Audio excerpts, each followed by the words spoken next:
Hello বন্ধুরা, কেমন আছো তোমরা সবাই? আমি আসলে অনেক দিন থেকে ফেসবুকে অ্যাক্টিভ থাকতে পারছি না। বন্ধুদের কমেন্টের ভালো মতো রিপ্লাইও দিতে পারছি না। তো আজ ভাবলাম একটা ছোট্ট ব্লগ করি, দেখি কি হয়। সকাল সকাল স্নান ধান সেরে সবার আগে রান্নাঘরের সেমিফাইনাল দৌড়টা কমপ্লিট করতে এলাম, মানে ওই যে ডাল আর ভাত। তারপর বসে পড়লাম আমার আনহেলদি ব্রেকফাস্ট নিয়ে।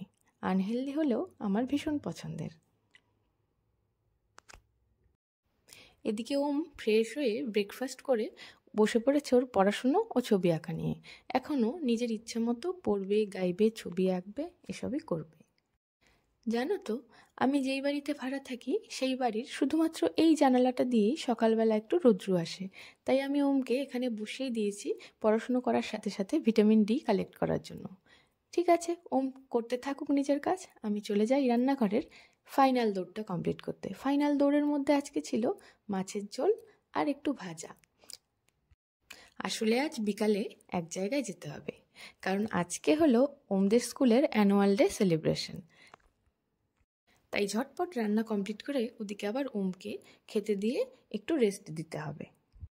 তাই সব কাজ কমপ্লিট করে ওমকে আবার শিব ঠাকুর সাজাতে হবে, আর ওকে সাজগুজু করানো বিরাট ব্যাপার।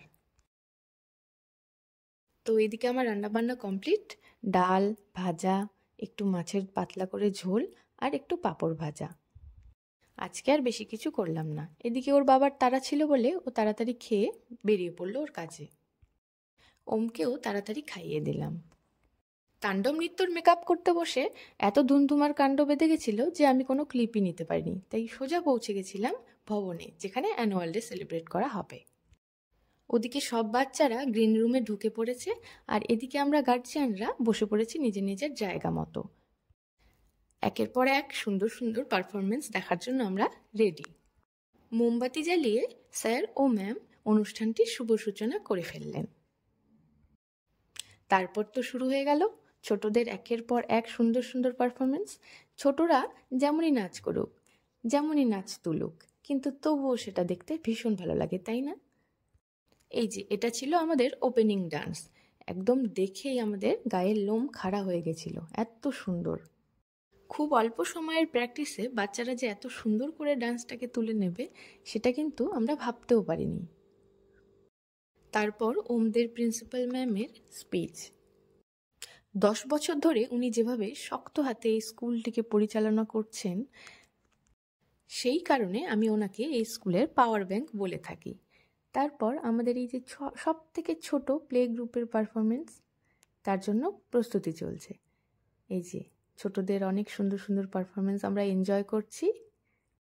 এই যে তারপর শুরু হলো ওমদের তাণ্ডব নৃত্য, যেই নৃত্যের মেকআপ করাতে গিয়ে বাড়িতে তাণ্ডব বেঁধে গেছিল একটু আগে। দেখতে পাচ্ছ ডান দিকে ওম নাচ করছে, পায়ে পায়ে আবার ওই যে তাল মেলাচ্ছে। ওর এই গুড বয় লুকটা কেবলমাত্র স্কুলেই দেখতে পাবে। বাড়িতে ওকে আজ অবধি নাচাতে পারিনি আমি। যাই হোক, তারপরে ওদের নাচটা শেষ হলো, আর সবার শেষে অরিজিৎ সিংয়ের গাওয়া আর কবে গানে কেজি স্টুডেন্টসদের পারফরমেন্স দিয়ে এই অনুষ্ঠানের শুভ সমাপ্তি ঘটল। সব মিলিয়ে খুব সুন্দর একটা সন্ধ্যা কাটালাম। অনুষ্ঠান শেষ, এবার বাড়ি ফেরার পালা। তার আগে বন্ধুদের সাথে একটু গল্প, একটু আড্ডা, একটু ছোটাছুটি।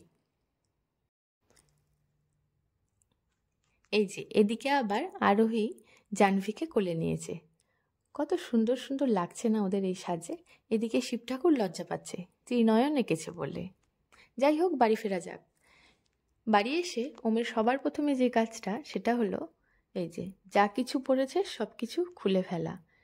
এদিকে অলরেডি লিপস্টিকটাও খেয়ে ফেলেছে, ত্রিনয়ন তো মুছে শেষ, চোখের কাজল তো কান্নাকাটি করার সময়ই চলে গেছে সব কিছু। এবার বুঝি ওমকে সব থেকে বেশি সাজতে হয়েছিল। আসলে সাজতে ওর একদমই ভালো লাগে না হয়তো, তাই এমন করে। একটা ফটোও তুলিনি, তার আগেই সব মেকআপ মুছে টুছে শেষ, ওই যে আবার মুছে দিচ্ছে। যাই হোক, ও তাণ্ডবের জন্য রেডি হয়ে যে স্কুলে পৌঁছেছে সেটাই অনেক। এতেই আমি খুব খুশি হয়ে গেছি। যেই ওম হ্যাপি হোলিতে সবার গায়ে কালার দেয় অথচ নিজের গালে একটা ফোঁটা রঙও লাগাতে দেয় না, সে যে এত কিছু পরে নেচে এসেছে সেটাই অনেক ব্যাপার। এবার তাহলে আসি, ওর গয়নাগাটিগুলোকে খুলে দিই, ওকে ফ্রেশ করিয়ে দিই। আর আমার অনেক কষ্টে করা এই ব্লগটা কেমন লাগলো জানিও কিন্তু। টাটা।